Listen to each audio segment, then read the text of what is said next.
And welcome my dear students. I am Roshali ma'am from VM Academy classes Nashik. हम देख रहे हैं हमारे 12th का biology chapter number 3 inheritance and variation. इसका आज लेक्चर नंबर 11। आज का लेक्चर बहुत इंपॉर्टेंट है क्योंकि आज के लेक्चर में हमें देखना है लिंकेज एंड क्रॉसओवर। ये बहुत इंपॉर्टेंट टॉपिक है और लिंकेज में ही हम एक और देखेंगे सेक्स लिंकेज। दो सेक्स लिंकेज इनहेरिटेंस होता है, उस पर हम बात करेंगे और बहुत सारे छोटे छोटे कंसेप्ट है, उस कंसेप्ट को अच्छे से समझ लेंगे। क्रॉस ओवर का आज हम सिर्फ इंट्रोडक्शन देखेंगे, एक्चुअल जो एक्सपेरिमेंट है वो नेक्स्ट लेक्चर में होगा, लेक्चर नंबर 12 में। तो चलो स्टार्ट करते हैं। पहले हम देखते हैं linkage, lecture number 11 chapter number 3 of biology inheritance and variation with VM academy Nashik. तो सबसे पहले देखते हैं लिंक जीन्स क्या होते हैं। Genes are present in chromosome. सबको पता है जीन्स कहाँ प्रेजेंट होते हैं, क्रोमोजोम में प्रेजेंट होते हैं। As chromosome are the carrier of this heredity. तो ये जीन्स जो होते हैं वो कहाँ प्रेजेंट होते हैं, क्रोमोजोम में प्रेजेंट होते हैं। क्रोमोजोम क्या कैरी करती है, हेरिडिटी कैरेक्टर क्या करती है, कैरी करती है। तो जीन्स की क्या टेंडेंसी होगी, ये जो हेरिडिटी कैरेक्टर है जो प्रेजेंट हो गए अलग अलग जीन में, उनको एक साथ क्या करते हैं, कैरी फॉरवर्ड किया जाता है। उनको क्या कहा जाता है, लिंक जीन। तो हमें पता है जो ह्यूमंस होते हैं उनमें क्या है, एक्स एंड वाई दो टाइप के क्रोमोजोम होते हैं। ये क्रोमोजोम कहाँ अटैच होंगे, जीन्स को अटैच होंगे, कनेक्टेड होंगे, लिंक होंगे। जीन्स दोनों में लिंक होते हैं, एक्स एंड वाई दोनों क्रोमोजोम को क्या है, लिंक होंगे। तो एक्स और वाई क्रोमोजोम जहाँ जहाँ भी जाएंगे जो लिंक जीन होंगे, मतलब जो जॉइन जो कनेक्टेड जीन्स होंगे इनके, वो उनके साथ चले जाएंगे। तो जीन्स इनहेरिटेंस का काम करते हैं क्योंकि उनमें क्या है, जेनेटिक मटेरियल प्रेजेंट होता है और ये बहुत सारे जेनेटिक मटेरियल को अपने साथ कैरी कर सकते हैं। तो जीन्स की जो टेंडेंसी होती है एक साथ इनहेरिटेंस को क्या करने की, लिंक करने की, इसे हम क्या कहते हैं, लिंक जीन कहते हैं। और इसकी जो पावर होगी उसे क्या कहा जाता है, लिंकेज कहा जाता है। मतलब एक्स क्रोमोजोम और वाई क्रोमोजोम किसी न किसी जीन्स से क्या होंगे, कनेक्टेड होंगे, जॉइन होंगे। तो अगर जॉइन है, कनेक्टेड है, तो क्या होंगे, इसके साथ इसे पकड़ के रखेंगे। तो ये एक्स क्रोमोजोम जहाँ जाएगा, वाई क्रोमोजोम की जहाँ जाएगा, ये कनेक्टेड जीन उनके साथ चले जाएंगे। और जीन्स में क्या होता है, इन मतलब जो हमारा जेनेटिक कैरेक्टर होता है, मतलब आँखों का कलर कैसे होगा, बालों का कलर कैसे होगा, बॉडी स्ट्रक्चर कैसे होगा, अगर प्लांट है तो फ्लावर का कलर कैसे होगा, सीड्स कैसे होंगे, प्लांट की हाइट कितनी होगी, ये सारे जो है जेनेटिक कैरेक्टर्स होते हैं वो जीन्स में प्रेजेंट होते हैं। तो वो सारे कैरेक्टर को ये जीन्स अपने साथ लेकर जाएंगे और वो क्या करेंगे, नेक्स्ट जनरेशन में उसे इनहेरिटेट करेंगे टुगेदरली, एक साथ चल के। कौन, क्रोमोजोम एंड जीन्स। तो इसे हम कहेंगे लिंक्ड जीन्स। तो ये लिंक जीन मतलब जो जीन्स एक्स और वाई क्रोमोजोम से क्या हो चुके, कनेक्ट हो चुके, तो उनको हम क्या कहेंगे, लिंक जीन्स कहेंगे। सेकंड है लिंकेज। तो लिंकेज क्या होगा, the tendency of two or more genes present on its on the same chromosome to be inherited together is known as the linkage.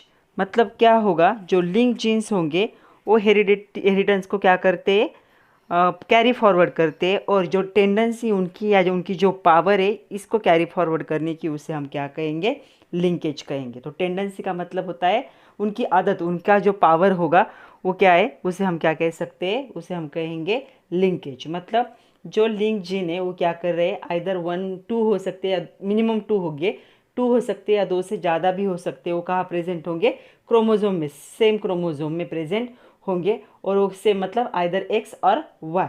और क्या करेंगे, वो जो भी जेनेटिक मटेरियल प्रेजेंट है उनके अंदर, उनके थ्रू क्या करेंगे, इनहेरिडिटी को क्या करेंगे, कैरी फॉरवर्ड करेंगे from parents to the offspring. तो क्या करेंगे, ये दोनों भी साथ मिलके करेंगे। मतलब अगर दो जीन्स प्रेजेंट है, सेम क्रोमोजोम में भी प्रेजेंट है, तो दोनों मिलके इस कैरेक्टर को कैरी फॉरवर्ड करेंगे।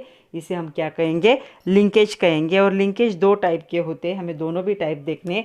पहला टाइप होता है कंप्लीट लिंकेज और दूसरा टाइप होगा इनकम्प्लीट लिंकेज। तो पहला है कंप्लीट, दूसरा है इनकम्प्लीट लिंकेज। ये बहुत इंपॉर्टेंट टॉपिक है। तो जो लिंकेज था इसे डिस्कवर किया गया था प्लांट में by the Bateson and the Punnett, और एनिमल में इसे डिस्कवर किया था TH मॉर्गन। तो मॉर्गन का बहुत बड़ा एक्सपेरिमेंट है। नेक्स्ट जो हमारा वीडियो बनेगा उसमें हमें उसे डिटेल में देखना है, मॉर्गन का एक्सपेरिमेंट। मॉर्गन एक बहुत बड़े साइंटिस्ट थे। उन्होंने एक्सपेरिमेंट किया था first time on animal and उसके लिए उन्होंने यूज़ किया था फ्रूट फ्लाई जिसका बायोलॉजिकल नेम है ड्रोसोफिला। तो जो ड्रोसोफिला था उस पर उन्होंने एक्सपेरिमेंट किया था। ये बहुत इम्पोर्टेंट टॉपिक था, एक की रोल था इन जेनेटिक्स, इसीलिए उनको नोबेल प्राइज़ से अवार्ड किया गया था इन 1933। तो उनके बारे में हम बाद में बात करेंगे। उन्होंने लिंकेज देखा था इन द एनिमल्स, तो एनिमल का हमें डिटेल में देखना है। लेकिन प्लांट में किसने डिस्कवर किया था? बैटसन एंड द पर्नेट, ये दो साइंटिस्ट थे, दो लोग थे, उन्होंने क्या किया था? इसे डिस्कवर किया था। तो जो लिंकेज दो टाइप के होते हैं, एक होती है कंप्लीट और दूसरी होती है इनकम्प्लीट। हमें दोनों भी डिटेल में देखने हैं। लिंकेज मतलब जो भी लिंक जिनस है उनको उनकी हेरिडिटी कैरेक्टर को क्या है, एक साथ क्या करना, कैरी फॉरवर्ड करने की जो पावर है, जो टेंडेंसी है, उसे क्या कहते हैं? लिंकेज कहते हैं। तो जो लिंकेज होते हैं उसके कितने टाइप है? दो टाइप है। पहला है कंप्लीट लिंकेज और दूसरा टाइप है इनकम्प्लीट लिंकेज। तो पहला हम देखते हैं कंप्लीट लिंकेज। तो देखो क्या होता है, द लिंक जीन्स, जो लिंक जीन है मतलब आइदर एक्स क्रोमोसोम पे लिंक होंगे या वाई क्रोमोसोम पे लिंक होंगे, मतलब कनेक्टेड होंगे, ज्वाइन होंगे। आर क्लोजली मतलब क्या होंगे? वो क्या होंगे? क्लोजली लोकेटेड होंगे, closely located on the chromosome, मतलब क्रोमोसोम में एकदम उनमें डिस्टेंस ही नहीं होगा, एक दूसरे से टाइटली क्या होंगे? हेल्ड होंगे, जिनको हम सेपरेट नहीं कर सकते, do not separate. And no cross over, उनमें क्रॉसिंग भी नहीं होगा। क्रॉस होने के लिए क्या होना चाहिए? क्रॉस होने के लिए दो जीन्स में थोड़ा सा डिस्टेंस होना चाहिए, तभी उनमें क्या हो सकता है? क्रॉस होता है। लेकिन ये क्या है? कंप्लीटली एक दूसरे से क्या हुए? चिपक चुके हैं, तो सेपरेट नहीं हो सकते, तो उनमें क्रॉस पॉसिबल नहीं है। क्रॉस ओवर हमें देखना ही है आगे। एंड इनहेरिटेड टुगेदर, जो भी कैरेक्टर कैरी फॉरवर्ड होता है from parents to the offspring, ये उसको क्या करते हैं? दोनों मिलके क्या करते हैं? उसे इनहेरिट करते। उनको हम कहेंगे completely link or strongly link genes. तो ये कंप्लीटली लिंक जीन्स होंगे जो टाइटली एक दूसरे से क्या होंगे? कनेक्टेड होंगे, जो लोकेटेड होंगे बहुत ज़्यादा क्लोज, जिनको हम सेपरेट नहीं कर सकते, जो क्या है अब एक दूसरे के साथ क्रॉस नहीं कर सकते। दोनों मिलके क्या करेंगे? इनहेरिटेंस को आगे बढ़ाएंगे। ऐसे जीन्स को हम कहेंगे completely link or strongly link genes. और जो ये फेनोमेनॉन है, the phenomenon of the their inheritance, दोनों मिलके जो क्या करते? इनहेरिटेटरी कैरेक्टर आगे फॉरवर्ड करते, इस फेनोमेनॉन को हम क्या कहेंगे? इसे हम क्या कहेंगे? Complete linkage. तो क्या है? ये एकदम एक दूसरे से क्या होंगे? क्लोजली हेल्ड होंगे, सेपरेट नहीं कर सकते हम इनको। क्रॉसिंग ओवर भी इनमें नहीं हो सकता, क्योंकि इसके लिए तो वो लूजली हेल्ड होने चाहिए या उनमें थोड़ा सा डिस्टेंस होना चाहिए, वो यहाँ पे पॉसिबल नहीं है। तो ये दोनों एक साथ मिलकर क्या करते? इनहेरिडिटी कैरेक्टर को आगे बढ़ाते हैं। तो इसीलिए इसको हम क्या कहेंगे? कंप्लीट और स्ट्रांगली लिंक जीन्स कहेंगे, और फिनोमिनन को क्या कहेंगे? कंप्लीट लिंकेज कहेंगे। तो ये जो पेरेंटल ट्रेट्स होते हैं, मतलब पेरेंट्स में जो कैरेक्टर्स होंगे, ऐसे जीन्स जिनके पास प्रेजेंट होते हैं, वो क्या होते हैं? उनके ऑफस्प्रिंग में क्या होते हैं? इनहेरिटेड होते हैं। मतलब पेरेंट्स से उनके बच्चों में वो सारे कैरेक्टर्स क्या है? आ जाते हैं। तो इसका एग्जाम्पल है एक्स क्रोमोजोम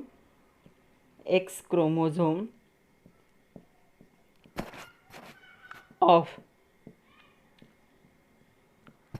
ड्रोसोफिला।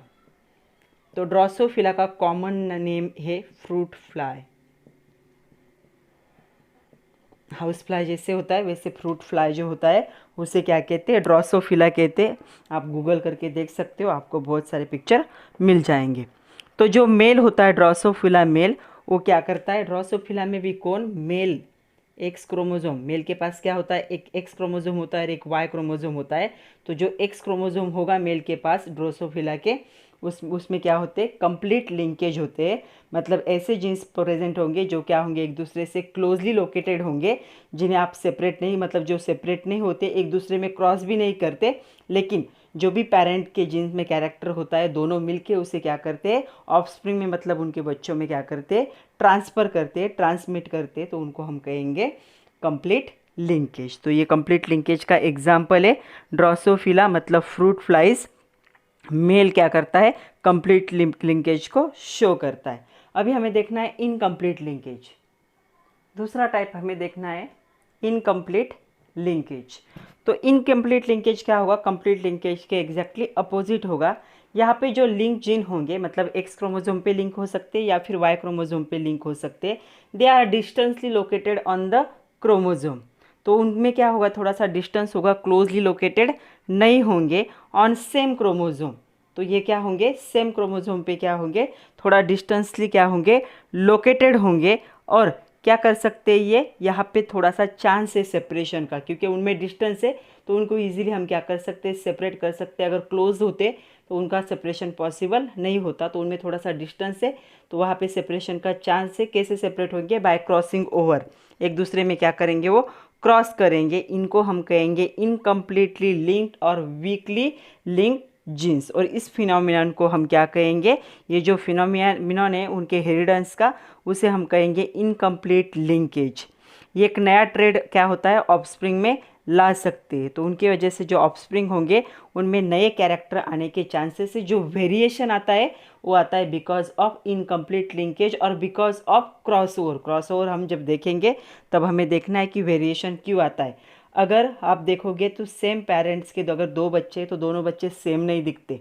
अगर आप है और आपका भाई है या फिर आप है और आपकी बहन है तो आप एग्जैक्टली सेम नहीं दिखते। आप में क्या आ रहे हैं, वेरिएशन आ रहे हैं, ट्रेड क्या हो रहे हैं, मतलब कैरेक्टर क्या हो रहे हैं, थोड़े से चेंज आ रहे हैं, उसमें वेरिएशन आते हैं। उसमें वेरिएशन क्यों आते हैं, बिकॉज ऑफ इनकम्प्लीट लिंकेज। तो इनकम्प्लीट लिंकेज का जो एग्जाम्पल है वो है मेज है, जिसमें कलर और शेप ऑफ क्या होगा, ग्रेन होगा। उसमें क्या होते हैं, इनकम्प्लीट लिंकेज होते हैं, इसीलिए कई उनमें क्या होंगे, वेरिएशन आएंगे। उसके बाद जो ड्रोसोफिला है, अभी हमने जो देखा फ्रूट फ्लाई, उसमें 4 पेयर्स प्रेजेंट होती है, किसकी, क्रोमोसोम की। और 4 पेयर क्या होगी, उसमें लिंक्ड ग्रुप होंगी। जो गार्डन पी होता है, पी प्लांट, उसमें 7 पेयर्स होते हैं क्रोमोसोम के और करस्पॉन्डिंग कितने लिंकेज होंगे, उसमें 7 लिंकेज होंगे। जो मेल होते हैं, ह्यूमन मेल, उसमें 22 पेयर्स होते हैं क्रोमोसोम के, 1 X chromosome 1 Y chromosome, total कितने हो गए, 24। और जो फीमेल्स होती है, मेल मतलब ह्यूमन फीमेल, उसमें 22 पेयर्स होते हैं क्रोमोसोम के। और एक क्या होता है उसमें, एक्स क्रोमोसोम, लेकिन एक्स क्रोमोसोम हमें पता है पेयर में प्रेजेंट होता है, वो तो कितने हो गए, उसमें 23 लिंकेज हो गए। तो ये कभी कभी क्वेश्चन आता है लिंकेज का। तो क्वेश्चन कैसे होता है, आपके टेक्स्ट बुक में एक क्वेश्चन दिया है, यूज़ योर ब्रेन पावर, और उसमें क्वेश्चन है how many linkage groups are in human being and the maize. तो दोनों का हम देख लेते हैं। तो क्वेश्चन है how many linkage groups are in human being and maize. Maize तो सबको पता है, स्वीट कॉर्न जिसे कहते हैं हम, मेज। तो यहाँ पे है जो ह्यूमन बीइंग्स होते हैं वो क्या होते हैं, हमें पता है हैप्लॉइड होते हैं। जो सेल हैप्लॉइड होगा उसमें नंबर ऑफ क्रोमोसोम कितने होते हैं, हैप्लॉइड है मतलब n होगा, तो n को हम क्या लिखते हैं, 23 होंगे। तो कितने लिंकेज ग्रुप होंगे ह्यूमन में, ह्यूमन में लिंकेज ग्रुप होंगे, लिंकेज ग्रुप 23। ओके, ये पहला हो गया। मेज का देखते, मेज सबने देखा है, अगर नहीं देखा है तो आप लोग गूगल करके देख सकते हो। इसमें भी क्या होगा, हैप्लॉइड होगा। अगर ये हैप्लॉइड होता है तो उसमें कितने होते हैं, 10 क्रोमोसोम होते हैं, तो लिंकेज ग्रुप भी कितने होंगे, 10 होंगे। क्योंकि हैप्लॉइड मतलब क्या है, सिंगल। डिप्लॉइड जब होता है तो इसका डबल होता है, तो वो क्या होते हैं, क्रोमोसोम पेयर में प्रेजेंट होते हैं, जिससे हम अलेल्स कहते हैं। तो इसमें भी कितने होंगे, ह्यूमन बीइंग में 23 लिंकेज ग्रुप होंगे और मेज में भी कितने होंगे, 23 होंगे। नेक्स्ट है सेक्स लिंकेज। तो जो फिनोमिनन होगा inheritance of sex link genes, तो उसे हम क्या कहेंगे, उसे हम कहेंगे सेक्स लिंकेज। तो इसके 2 टाइप है, कंप्लीट एंड इनकम्प्लीट। तो दोनों टाइप हमें डिटेल में देखने हैं। उसके पहले हमें देखना है सेक्स लिंक इनहेरिटेंस क्या होता है। नेक्स्ट है सेक्स लिंक इनहेरिटेंस क्या होता है। द ट्रांसमिशन, ट्रांसमिशन मतलब इनहेरिटेंस, जो पेरेंट्स में से उनके ऑफस्प्रिंग में चला जाता है, उसे क्या कहते हैं हम, transmission of genes. The transmission of X link और वाई लिंक जीन, मतलब एक्स क्रोमोसोम से जो जीन्स कनेक्टेड होंगे और वाई क्रोमोसोम से जो जीन कनेक्टेड होंगे, पेरेंट्स से उनके बच्चों में जब चले जाते हैं तो उसे हम क्या कहते हैं, सेक्स लिंक इनहेरिटेंस। तो इसे हम क्या कहेंगे, सेक्स लिंक इनहेरिटेंस। मतलब एक्स लिंक जो होगा पेरेंट्स में और वाई लिंक जो होगा पेरेंट्स में, उसमें जो जीन अटैच होंगे वो पेरेंट्स में से जब उनके बच्चों में चले जाते हैं उसे हम क्या कहते, सेक्स लिंक इनहेरिटेंस कहते। तो पेरेंट्स से एक्स लिंक या फिर वाई लिंक क्रोमोसोम को का जो ट्रांसमिशन होता है पेरेंट्स से बच्चों में, उसे हम क्या कहते, सेक्स लिंक इनहेरिटेंस कहते। तो ये बहुत इंपॉर्टेंट टॉपिक है, transmission of sex linkage from parent to offspring. मतलब जो एक्चुअल सेक्स लिंकेज है वो पेरेंट से बच्चों में चले जाए तो उसे हम क्या कहेंगे, सेक्स लिंक इनहेरिटेंस। और इसके 3 टाइप है। पहला टाइप है एक्स लिंक्ड, मतलब सिर्फ एक्स लिंक के क्रोमोसोम पेरेंट से बच्चों में चले जाएंगे। दूसरा है वाई लिंक और तीसरा है एक्स वाई लिंक। तो हमें डिटेल में नहीं देखना है, हमें सिर्फ तीनों के नाम पता होने चाहिए। इसके 3 टाइप है। पहला होगा एक्स लिंक, दूसरा होगा वाई एंड तीसरा होगा एक्स वाई। तो पेरेंट्स में से बच्चों में जब ये एक्स या वाई लिंक जीन चले जाते हैं पेरेंट्स से बच्चों में, उसे हम क्या कहेंगे, सेक्स लिंक इनहेरिटेंस कहेंगे। अभी हमें देखना है सेक्स लिंकेज जो है, जो ह्यूमन बीइंग के हमें देखने 2 टाइप होते हैं, कंप्लीट एंड इनकम्प्लीट। तो जो सेक्स लिंकेज होते हैं उसके 2 टाइप है, complete sex linkage and incomplete. तो पहला हम कंप्लीट देखते हैं। It is exhibited by genes located on non homologous region of X and Y chromosome. तो हमने देखा था एक्स एंड वाई क्रोमोसोम, ये था एक्स क्रोमोसोम और ये था वाई क्रोमोसोम। जो दोनों साइड सेम होती है उसे हम क्या कहते हैं, होमोलॉगस रीजन कहते थे। ओके, और ये था नॉन होमोलॉगस रीजन जो सेम नहीं है।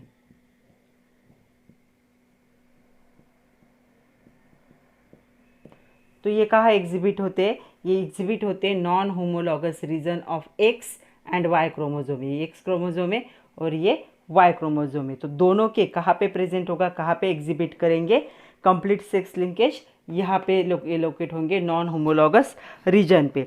दे inherited together because crossing over does not occur. तो ये क्या करते हैं, दोनों मिलके क्या करते हैं, इनहेरिटेंस करते हैं, क्योंकि इनमें क्रॉसिंग नहीं हो सकता। क्योंकि क्रॉसिंग कौन से एरिया में होता है, इक्वल एरिया में होता है। हमने देखा था कि जो क्रॉसिंग होता है ये एरिया इक्वल है, यहाँ पे जीन्स क्या होते हैं, इक्वल होते हैं। यहाँ पे जीन्स कम ज़्यादा होंगे क्योंकि एरिया ही कम ज़्यादा है। तो यहाँ पे क्रॉसिंग का एरिया कौन सा होगा, नीचे वाला होमोलॉगस। ऊपर के एरिया में जो एक बड़ा है और एक छोटा है वहाँ पे क्रॉस नहीं होता। तो दोनों मिलके वो साइड क्या करती, दोनों मिलके क्या करते, इनहेरिटेंस करते। तो ये रीजन क्या है, नॉन होमोलॉगस रीजन है। तो देखो ये जो होगा ये हमेशा नॉन होमोलॉगस रीजन में ही कनेक्ट होता है और दोनों एक्स और वाई क्रोमोसोम में। इनमें क्रॉसिंग ओवर नहीं होता क्योंकि क्रॉसिंग ओवर हमेशा होमोलॉगस रीजन मतलब इस रीजन में होता है। और इसीलिए ये दोनों क्या करते, मिलकर क्या करते, इनहेरिटेंस मतलब कैरेक्टर को आगे बढ़ाते। तो इनके वजह से क्या होते हैं, इनके वजह से कुछ प्रॉब्लम्स होते हैं, कुछ बीमारियां होती है, कुछ डिसीज़ होते हैं। तो वो डिसीज़ क्या होते हैं वो हमें देखना है। तो डिसीज़ सबसे पहला है कि एक्स लिंक जो क्रोमोसोम होंगे, मतलब एक्स लिंक क्रोमोसोम अगर कंप्लीट है तो उसमें क्या होता है, हीमोफीलिया। ये एक डिसीज़ है हीमोफीलिया। तो एक्स क्रोमोसोम की वजह से जो हीमोफीलिया होता है, मतलब जो हमारा ब्लड क्लॉट होता है, अगर हमें कोई ज़ख्म होती है तो क्या होता है, थोड़ा सा ब्लड बाहर निकलता है और थोड़ी देर के बाद क्या होता है, ब्लड आना बंद हो जाता है। इसे हम क्या कहते हैं, ब्लड क्लॉटिंग कहते हैं। तो ये जो प्रोसेस है, ये प्रोसेस बहुत स्लो होती है हीमोफीलिया जिनमें होती है। तो उनका क्या होता है, कंटिन्यूस क्या होता है, ब्लड का जो होता है ब्लीडिंग होता ही रहता है। अगर कहीं पे लग जाए, जब भी शरीर पे कहीं पे भी जख्म होती है तो कंटिन्यूस उसमें से ब्लड निकलता रहता है, वहाँ पे ब्लड का क्लॉट होता नहीं है जल्दी। तो उसे हीमोफीलिया कहते हैं। उसके बाद एक्स क्रोमोसोम की वजह से दूसरा जो डिसीज़ होता है वो होता है रेड ग्रीन कलर ब्लाइंडनेस। तो कलर ब्लाइंडनेस हमको पता है, जो रेड और ग्रीन कलर को आइडेंटिफाई नहीं कर सकती नज़र, ये ग्रीन कलर है या फिर ये रेड कलर है नहीं दिखता, तो उसे कहते हैं कलर ब्लाइंडनेस। तीसरा है मायोपिया। मायोपिया भी क्या होता है, एक डिसीज़ है। तो इसमें क्या होता है, नियर साइटनेस कहते हैं उसे। नियर साइटनेस मतलब जो निकट की नज़र है, पास की नज़र है, वो क्या हो जाती है, कम हो जाती है। तो एक्स क्रोमोसोम में अगर ऐसा लिंकेज है तो इसकी वजह से 3 डिसीज हो सकते हैं, haemophilia, red green colour blindness and myopia. अभी अगर वाई क्रोमोसोम में होंगे तो हमें देखना है कि उसमें कौन से डिसीज होते हैं। हाइपरट्राइकोसिस, तो जो हाइपरट्राइकोसिस होता है ये एक डिसीज है। इसके वजह से क्या होता है, एक्सेसिव हेयर की ग्रोथ होती है ओवर द बॉडी। मतलब एज जो होता है, एज से पहले ही इंडिविजुअल जो होंगे उनके बॉडी पे क्या होती है, एक्सेसिव क्या होते हैं, ग्रोथ होती है हेयर की, उसे हम कहेंगे हाइपरट्राइकोसिस, वो डिसीज़ होता है। दूसरा है ईस्टोयोसिस। इसमें क्या होता है, जो हमारी स्किन होती है, स्किन के ऊपर इपिडर्मिस लेयर होती है, हमें पता है, वो स्किन एकदम ड्राई हो जाती है, हॉर्नी हो जाती है। मतलब अगर हाथ लगाओगे तो थोड़ा सा रफ हो जाती है स्किन, जैसे फिश की स्किन हमें लगती है स्केल वाली, वैसे बॉडी के ऊपर की स्किन क्या है वैसी हो जाती है। ये होता है वाई क्रोमोसोम की वजह से। तो ये दोनों टाइप की बीमारी क्या होती है, पेरेंट्स में से बच्चों में आ जाती है। अगर पेरेंट्स में प्रेजेंट है तो बच्चों में भी आ जाएंगी, अगर उनमें कंप्लीट सेक्स लिंकेज होता है तो। सेकंड टाइप है इनकम्प्लीट सेक्स लिंकेज। ये कहा होगा अभी एग्जैक्टली अपोजिट। पहला कौन से साइड में होता था, नॉन होमोलॉगस, ये कौन से साइड में होगा, होमोलॉगस। अभी देखो क्या है, it is exhibited by genes located on homologous region of the X and Y chromosome. तो जो होमोलॉगस रीजन है मतलब जो इक्वल साइज में इक्वल होते हैं दोनों साइड, वो जो साइड होगा उसे हम क्या कहेंगे, होमोलॉगस रीजन। तो इस रीजन में क्या होगा, जो जीन्स लोकेटेड होंगे उनको हम क्या कहेंगे, इनकम्प्लीट सेक्स लिंकेज कहेंगे। तो ये क्या करेंगे, दे डू नॉट हेरिटेट टुगेदर, ये दोनों एक दूसरे दोनों मिलके हेरिटेट नहीं करते, इनके बीच में क्या होता है, क्रॉस ओवर होता है। तो इनके बीच में क्रॉस ओवर होता है, और क्रॉस ओवर होने की वजह से क्या होते हैं, वो दोनों मिलके क्या करते हैं, इनहेरिटेंस, मतलब टुगेदरली नहीं होगा, क्रॉस ओवर की वजह से क्या होगा, इनहेरिटेंस होगा। क्योंकि क्रॉस ओवर हमेशा कौन से रीजन में होता है, हमेशा होमोलॉगस रीजन में होता है, क्योंकि दोनों की साइज सेम होती है, तो नंबर ऑफ जीन्स भी क्या होते हैं, सेम होते हैं। इसीलिए जो क्रॉस ओवर होता है वो इक्वल साइज में होगा, होमोलॉगस रीजन में होगा। तो यहाँ पे दोनों मिलके क्या करें, इनहेरिटेंस नहीं करते, दोनों एक दूसरे के साथ क्या करते, क्रॉस ओवर करते। और इसकी वजह से भी थोड़े से डिसीज आते हैं। जो डिसीज़ है वो ऐसे होंगे। तो पहला डिसीज़ आता है कलर ब्लाइंडनेस, मतलब कलर आइडेंटिफाई न होना। दूसरा डिसीज़ होता है नेफ्रिटिस। नेफ्रिटिस का मीनिंग होता है इन्फ्लेमेशन इन किडनी, किडनी में क्या होना, इन्फ्लेमेशन होना। और तीसरा जो होता है वो होता है रेटिनेटिस पिगमेंटोसा। पिगमेंटोसा मतलब ऐसे डॉट डॉट फॉर्म होना। तो ये क्या होता है, एक डिसीज़ होता है जो क्या है, आपके जो रेटिना होता है, आई डिसीज़ है ये एक। तो जो ब्लैक पिगमेंटेशन फॉर्म होता है और उसकी वजह से जो रेटिना है वो क्या हो जाता है, डीजनरेट हो जाता है। तो यहाँ पे 3 डिसीज़ हो सकते हैं, कलर ब्लाइंडनेस, नेफ्रिटिसिस और तीसरा होगा रेटिनाटिसिस पिगमेंटोसा। तो ये 3 डिसीज़ होते हैं एक्स वाई लिंकेज की वजह से। जब एक्स वाई में क्या हो सकता है, होमोलॉगस में उनमें क्रॉस होगा। तो नेक्स्ट क्वेश्चन है differentiate between incomplete sex link genes and complete sex link genes. तो इन दोनों में हमें क्या करना है, फ़र्क लिखना है। तो सबसे पहला इंपॉर्टेंट डिफरेंस इनमें आएगा, ये कहाँ पे प्रेजेंट होता है, होमोलॉगस रीजन में प्रेजेंट होता है। तो ये प्रेजेंट होगा कहाँ पे, होमोलॉगस रीजन में, होमोलॉगस रीजन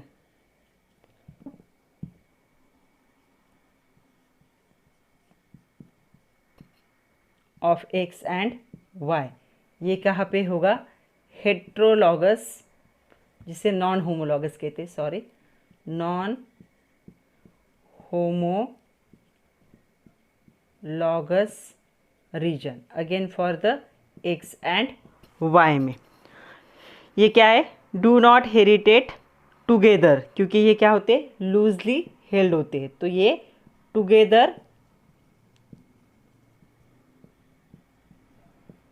हेरिडिटी नहीं करते। तो ये क्या होंगे, डू नॉट हेरिटेट टुगेदर। ये क्या करेंगे, हेरिटेट टुगेदर। इनमें क्या होगा, इनमें क्रॉस ओवर होगा, क्योंकि होमोलॉगस रीजन है। यहाँ पे डू नॉट क्रॉस ओवर, और cross over does not occur ऐसे भी लिख सकते हो। और लास्ट में क्या करना है, इसके 2 डिसीज़ के नाम लिखने, इसके 2 डिसीज़ के नाम लिखने। तो डिफरेंस मैं एक एक पॉइंट पढ़ती हूँ, आप लोग अच्छे से सुनो और उसे आपको क्या करना है, वही आपको लिखना है एग्जाम में अगर आता है 4 मार्क के लिए। तो पहला पॉइंट होगा इनकम्प्लीट का, these genes are located on homologous region of X and Y chromosome. यहाँ पे होगा इनकम्प्लीट में, these are located on non homologous region of X and Y chromosome. Second point इसके लिए होगा, they do not herited together because they are loosely linked. यहाँ पे क्या होगा, they herited together because they are tightly linked. यहाँ पे third point होगा, crossing over may occurs in this reason, क्योंकि वो क्या है, होमोलॉगस जो साइड पे वहाँ पे क्रॉसिंग ओवर होता है। यहाँ पे होगा, crossing over does not occur in this region. यहाँ पे हमें 1-2 एग्जाम्पल लिखने डिसीज़ के, तो यहाँ पे लिख दिया नेफ्रेटिसिस, टोटल कलर ब्लाइंडनेस मतलब सारे कलर का ब्लाइंडनेस, एंड रेटिनाइटिस पिगमेंटोसा। यहाँ पे होगा red green colour blindness, haemophilia, myopia. तो ये डिसीज़ हो सकते हैं। तो ये 4 डिफरेंस के पॉइंट होंगे। आपके एक्सरसाइज में एक क्वेश्चन है, give 1 example of complete sex linkage. तो कंप्लीट सेक्स लिंकेज के डिसीज़ का एक नाम लिखना है। तो मैंने बहुत सारे नाम दिए और एक्सप्लेन भी किए, तो आप लोग क्या कर सकते हो, उसमें से कोई भी एक नाम लिख सकते हैं। आगे का टॉपिक है क्रॉसिंग ओवर। क्रॉसिंग ओवर को समझते हैं कि ये क्या होता है, ये समझना बहुत ज़रूरी है। हमेशा याद रखना है आपको कि क्रॉसिंग ओवर कहाँ होता है, होमोलॉगस जो होगा क्रोमोसोम का पार्ट उसमें होता है, बहुत इंपॉर्टेंट है ये। ओके, तो ये जो क्रॉसिंग ओवर होगा, तो मैं होमोलॉगस पार्ट एक बार फिर से दिखा देती हूँ। सपोज ये एक्स क्रोमोसोम में दोनों साइड सेम होंगे, वाई क्रोमोसोम की एक साइड छोटी होती है एक बड़ी होती है, ये हो गया होमोलॉगस रीजन। तो क्रॉसिंग ओवर कौन से एरिया में होगा, इस एरिया में होगा। ये एक्स क्रोमोसोम है, ये वाई क्रोमोसोम है, तो इस एरिया में जो होता है क्रॉस, उसे हम क्या कहते हैं, होमोलॉगस रीजन। तो यहाँ पे क्या होगा, देखो क्रॉसिंग ओवर में क्या होगा, जो होमोलॉगस रीजन में होता है नॉन होमोलॉगस रीजन में कभी दिखाई नहीं देगा।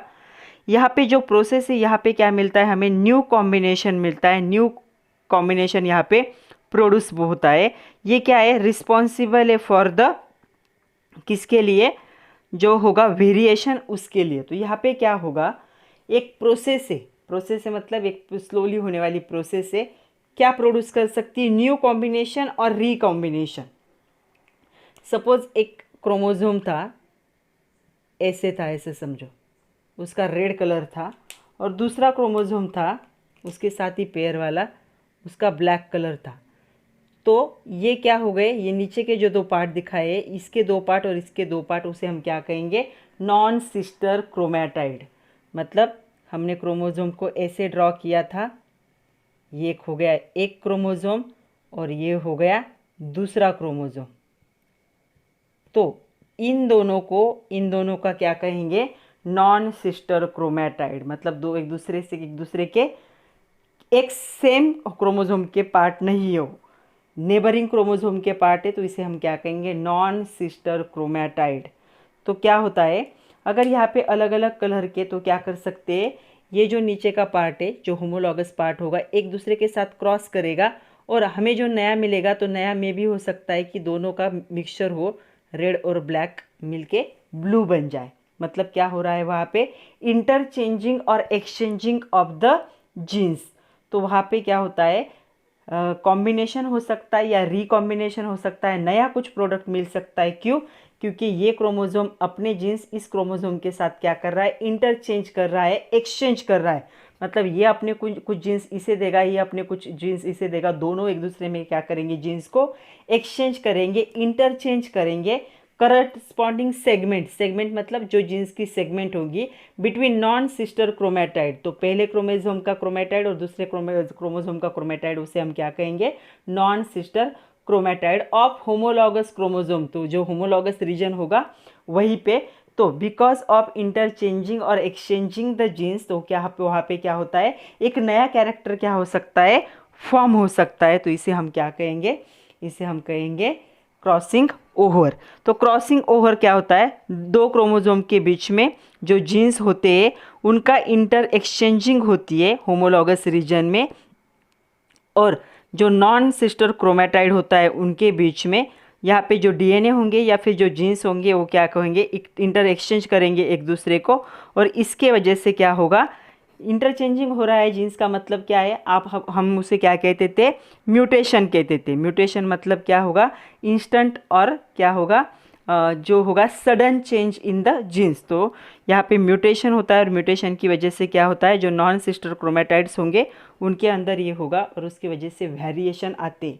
तो कोई भी ह्यूमन बीइंग के जो होंगे बच्चे वो अपने पेरेंट जैसे एग्जैक्टली नहीं दिखते। क्यों नहीं दिखते, क्योंकि वहाँ पे क्या होता है, क्रॉसिंग ओवर होता है, जो होगा इंटर एक्सचेंजिंग होगा, इसकी वजह से नया कॉम्बिनेशन बनता है। इसीलिए माँ बाप के चेहरों से बच्चों के चेहरे क्या है, थोड़े से अलग होते, क्योंकि ये क्या है, नया कॉम्बिनेशन है जिसे हम रिकॉम्बिनेशन कह सकते हैं।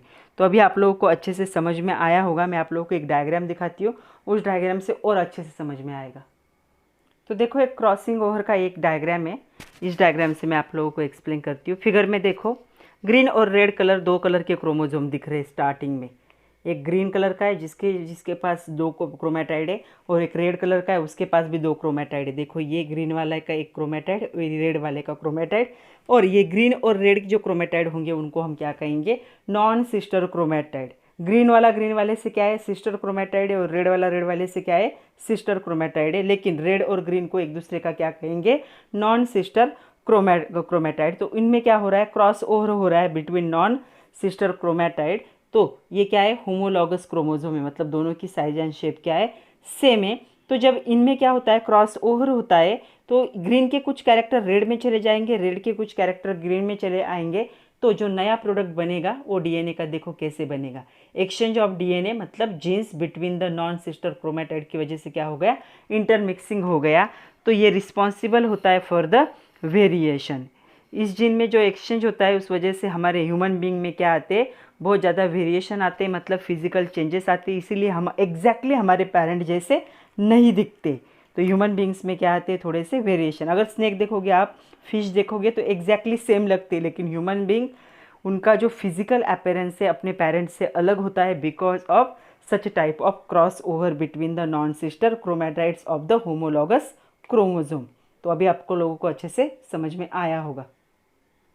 तो ये क्रॉसिंग ओवर कब ऑकर होता है, ये ऑकर होता है in the pachytene of the prophase of meiosis 1। जो मियोसिस 1 होगी उसमें जो क्या होता है, प्रोफेज 1 होता है, उसमें जो होता है पैचिटिन जो होता है, उसमें क्या होगा, उसके टाइम आपको क्रॉसिंग ओवर दिखाई देगा, अदरवाइज क्रॉसिंग ओवर पॉसिबल नहीं। तो ये एमसीक्यू पॉइंट है, क्रॉसिंग ओवर ऑकर्स। तो आंसर होगा इन मियोसिस, वो भी मियोसिस 1 में। मियोसिस 1 मियोसिस 2 दो होते हैं, हम 11th में देख चुके। तो मियोसिस 1 में क्या होगा, क्रॉसिंग ओवर ऑकर होगा। और पैचिटिन क्या है, ये थर्ड स्टेज है प्रोफेज ऑफ मियोसिस की। तो जो थर्ड स्टेज होगी प्रोफेज की उसे पैचिटिन कहते हैं, 11th में हम पढ़ चुके। तो ये होगा मियोसिस 1 में। अभी ये जो मैकेनिज्म होगा क्रॉसिंग ओवर का, इसमें 4 सिक्वेंशियल स्टेप होते हैं। तो सबसे पहला स्टेप होगा, तो 4 सिक्वेंशियल स्टेप होंगे। सबसे पहला स्टेप होगा सिनेप्सिस। तो पहला स्टेप है सिनेप्सिस, हमें सिर्फ नाम दिखने, हमें डिटेल में नहीं है हमारे सिलेबस में। पहला स्टेप ये होगा। सेकंड स्टेप होता है टेट्राड फॉर्मेशन।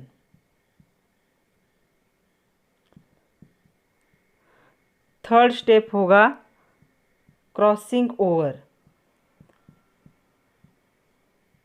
ये सारे सीक्वेंशियल स्टेप होंगे। और लास्ट वाला स्टेप होगा टर्मिनलाइजेशन। तो ये सीक्वेंशियल स्टेप होंगे क्रॉसिंग ओवर में, और कब ऑकर होंगे, मियोसिस 1 में। The phenomenon of crossing over is universal. तो ये क्रॉसिंग ओवर का जो फिनोमिनल है यूनिवर्सल है, and it is necessary for the natural selection. तो ये बहुत नेसेसरी है। इसकी वजह से क्या आता है, चांस ऑफ वेरिएशन। इसकी वजह से क्या होंगे, जो भी बच्चे आएंगे, ऑफस्प्रिंग आएंगे फ्रॉम देयर पेरेंट्स, वो क्या होंगे, वेरिएशंस होंगे, उनमें चेंजेस होंगे। Crossing over take place in homologous region of the chromosome. ये भी एक एमसीक्यू पॉइंट है, ऑलवेज रिमेंबर रखना है आपको कि क्रॉसिंग ओवर जो होता है कौन से क्रोमोसोम में होता है, कौन से रीजन में, होमोलॉगस रीजन में होता है। हेट्रोलॉगस रीजन में क्या होता है, दोनों मिलके इनहेरिटेंस को कैरी फॉरवर्ड करते। अभी हमें थोड़ा सा एक साइंटिस्ट के बारे में थोड़ी बात करनी है, चलो करते हैं। तो एक साइंटिस्ट है जो अमेरिकन बायोलॉजिस्ट है एक, जिनका नाम है T.H. Morgan, Thomas H. Morgan. He was an American biologist, ये अमेरिकन बायोलॉजिस्ट थे। ही यूज फ्रूट फ्लाई, जो फ्रूट फ्लाई होते हैं जिसे ड्रोसोफिला मेलानोगैस्टर कहते हैं, ये उसका बायोलॉजिकल नेम है। इन जेनेटिक रिसर्च, उन्होंने उसे यूज़ किया फ्रूट फ्लाई को for genetic research and establish the chromosomal theory of heredity. जो क्रोमोसोमल थ्योरी हेरिडिटी की सबसे पहले एनिमल में जिन्होंने की, उनका नाम था T.H. मॉर्गन। और जो प्लांट में किया उनका नाम तो सबको पता है, मेंडल, जिनको फादर ऑफ जेनेटिक्स कहते। तो इन्होंने सबसे पहले एनिमल में वो करके देखा। He also discovered the principle of linkage, sex linkage and crossing over. तो ये जो सेक्स लिंकेज हमने देखा, लिंकेज हमने देखा, क्रॉसिंग ओवर हमने देखा, ये सारा इन्होंने इंट्रोड्यूस किया था बाय हिज एक्सपेरिमेंट। जो मॉर्गन का वर्क था play a key important role in the field of genetics. He was awarded by the Nobel prize in 1933। तो ये बहुत बड़ा प्राइज़ है, दुनिया का सबसे बड़ा। तो उनको मिला था फॉर जेनेटिक्स, जिसका यूज़ हुआ फिजियोलॉजी एंड मेडिसिन में भी यूज़ हुआ बाद में। इन्होंने इसमें फ्रूट फ्लाई को क्या किया था, यूज़ किया था, मतलब उन्होंने क्या किया था, डाई हाइब्रिड क्रॉस किया था। डाई हाइब्रिड क्रॉस हम देख चुके हैं प्लांट का, जहाँ पे दो कैरेक्टर क्या होते हैं एक दूसरे के साथ क्रॉस करते हैं। और जो F2 जनरेशन होता है मेंडल के हिसाब से, वहाँ पे रेशियो क्या आ रहा था, 9:3:3:1। और जब इन्होंने एक्सपेरिमेंट किया तो इन्हें भी पता चला, इन्होंने एनिमल में किया था वो एक्सपेरिमेंट, तो इन्हें पता चला कि एनिमल में भी F2 जनरेशन में क्या हो रहा है, यही रेशियो आ रहा है 9:3:3:1। तो मेंडल ने जो किया था वो प्लांट में किया था, सिमिलर एक्सपेरिमेंट इन्होंने किया वो एनिमल में किया। और उन्होंने यूज़ किया फ्रूट फ्लाई, जिसको बायोलॉजी में डॉर्सोफिलिया कहा जाता है। तो डॉर्सोफिलिया उन्होंने जो यूज़ किया था, इन्होंने क्या किया, जो क्रॉसिंग ओवर होता है उस पे क्या किया उन्होंने, रिकॉम्बिनेशन होता है, ये उनको सबसे पहले पता चला। तो जब उन्होंने क्रॉसिंग ओवर किया तो उनको पता चला कि रिकॉम्बिनेशन होता है, जीन्स क्या होते हैं, कंबाइन होते हैं, क्रॉस करते हैं एक दूसरे के साथ इन द एनिमल। तो हमेशा आपको क्वेश्चन आता है एग्जाम में, reason for selection of drosophila for genetic experiment. तो इन्होंने डॉर्सोफिलिया मतलब फ्रूट फ्लाई को क्यों यूज़ किया था फॉर जेनेटिक रिसर्च, तो उसके रीज़न है, fruit flies can be easily grow on the simple synthetic medium in the laboratory. तो ये ऐसे फ्रूट फ्लाइज ऐसे एनिमल है जो सिंपल सिंथेटिक मीडियम आप यूज़ करते हो लैबोरेटरी में, तो वो इजीली क्या कर सकते हैं, वो इजीली ग्रो कर सकते हैं, इजीली बढ़ सकते हैं। ये पहला रीज़न था। दूसरा था drosophila has the short life span of 2 week. इनकी लाइफ स्पैन 2 वीक की थी, मतलब 2 वीक में क्या होता था, इनका लाइफ कंप्लीट हो जाती थी, तो कम टाइम में उनका एक्सपेरिमेंट कंप्लीट हो सकता था। तीसरा रीजन था a single mating gives rise to a large number of the progeny flies. मतलब सिंगल क्रॉस भी करते हो आप इनमें फ्रूट फ्लाइज में, तो भी जो प्रोजेनी मतलब ऑफस्प्रिंग होगी वो लार्ज अमाउंट ऑफ ऑफस्प्रिंग देखने को मिलते थे। तो इन 3 रीजन की वजह से इन्होंने क्या किया था, यूज़ किया था फ्रूट फ्लाई को। तो आज के लिए इतना ही देखेंगे बच्चों। कल का जो लेक्चर होगा नेक्स्ट लेक्चर, उसमें हमें इनका एक्सपेरिमेंट देखना है। तो नेक्स्ट लेक्चर में हम देखेंगे Morgan's experiment of linkage and crossing over, जिसे रिकॉम्बिनेशन भी कहते हैं। वो बहुत एक इम्पॉर्टेंट पार्ट है, तो उसके हम सारे पॉस्टुलेट देखेंगे। और उन्होंने जो डायग्राम एक्सप्लेन की थी डाई हाइब्रिड क्रॉस की, उसे भी हम डिटेल में देखेंगे। तो तब तक के लिए पढ़ते रहिए। ये ज़रा थ्योरेटिकल पार्ट है, वीडियो को 2-3 बार रिपीट करके देखो तभी समझ में आएगा। अगर वीडियो सीक्वेंस से देखोगे तो समझ में आएगा, अदरवाइज़ बीच में से कोई भी वीडियो देखोगे तो ये समझ में आने वाला टॉपिक नहीं है, क्योंकि कनेक्टेड टॉपिक है एक दूसरे से। तो पढ़ते रहिए बच्चों, खुद से नोट्स बनाओ, क्योंकि बायोलॉजी एक थ्योरेटिकल सब्जेक्ट है। खुद से अगर नोट्स बनाओगे तो आपको और इजी लगने लगेगा। पढ़ते रहिए। Thank you very much my dear students.